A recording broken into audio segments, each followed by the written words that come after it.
on the death penalty vote.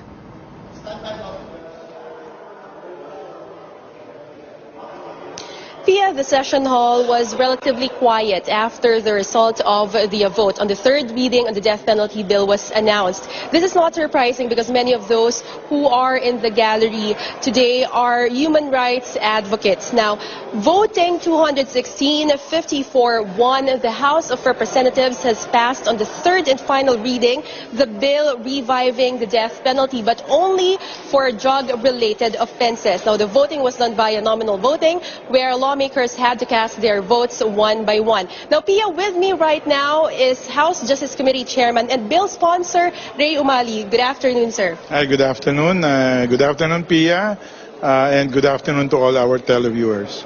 Sir, the passage of the bill was swift and really big gap, 216-54-1. Were you expecting this result? Yes, I did. You know, my basis was last Wednesday's voting on second reading. That was when there were moves for a nominal voting, but then the oppositors... They cannot muster the number. They did not even reach 30 votes for the nominal voting. But some critics of the death penalty bill are saying that some lawmakers were pushed to the wall, especially when the House Speaker said that he will be removing deputy speakers, committee chairmen from their positions if they do not vote in favor of the bill. Do you agree, sir? I don't agree. As you will note, there were many who voted and they have expressed their views from way back.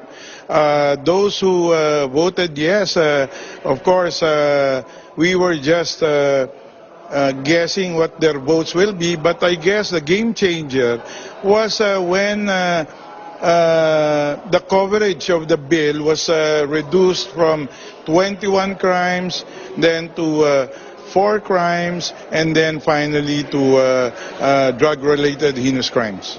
Yes, sir. And President Rodrigo Duterte actually questioned that move. He is asking Congress why remove rape and plunder from the list of crimes punishable by law. Actually, it was not, you know, it was meant to really just get an explanation. And I would like to think by now that the matter has been explained to him now. He probably would have understood already the rationale for limiting it to drug-related heinous crimes.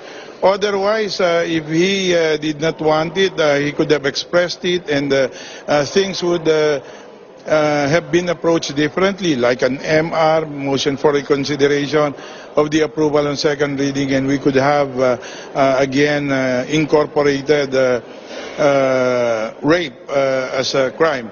But then again, let me just explain that while rape is not included, rape per se, when crime is committed, when rape is committed, and the rapist is under the influence of drugs, he also would suffer the penalty of reclusion perpetua to death.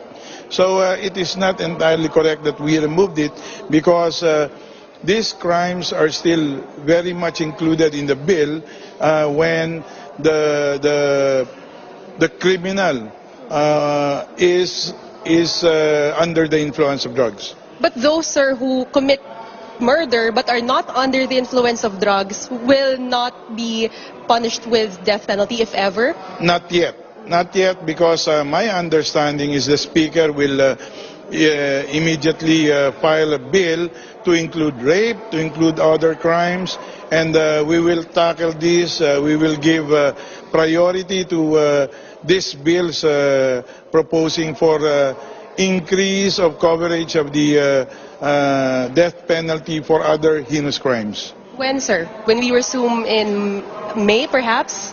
Soonest. You know, I have reorganized, restructured the Justice Committee to be able to simultaneously hear any and all of these crimes. Sir, lastly, the oppositors of the death penalty bill are saying that if ever the bill passes also in the Senate and eventually signed by the President, they will question the bill, the death penalty bill, or the revival of the death penalty before the Supreme Court because it's unconstitutional. That's what they say. They're entitled to their opinion, but let me just say that this is nothing new.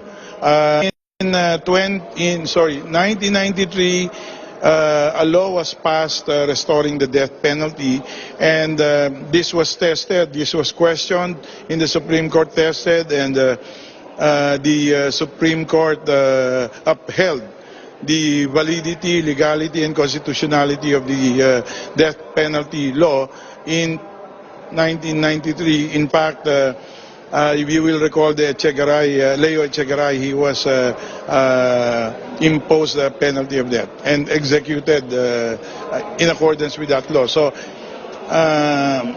this will just be a rehash of what we went through in 1993. Okay, thank you very much, sir. All right, and Gia, that's the latest here at the House of Representatives. Back to you. Joyce Ilas there reporting from the Batasang Pambansa.